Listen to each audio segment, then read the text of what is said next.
এগুলো হলো পুঁই শাকের পাতা, ভালো করে ধুয়ে কুচিয়ে নিয়েছি। আর এই যে আমি ডাল ভিজাতে দিয়েছিলাম, অনেকক্ষণ হয়েছে, দেখুন ডালটাকে কত সুন্দর ভিজে গেছে। এই দুটো উপকরণ দিয়ে আমি একটা সুন্দর একটা রেসিপি বানাবো।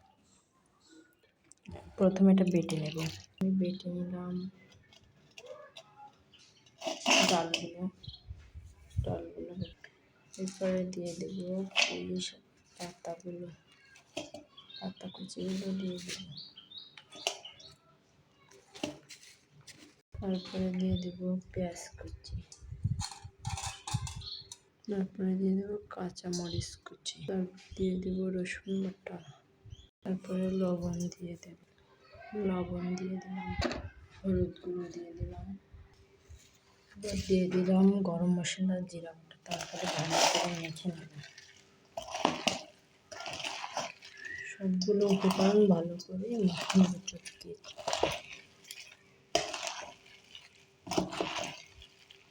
উপকরণ ভালো করে মিশিয়ে এবার আমার ভাজতে হবে, ভেজে নেব।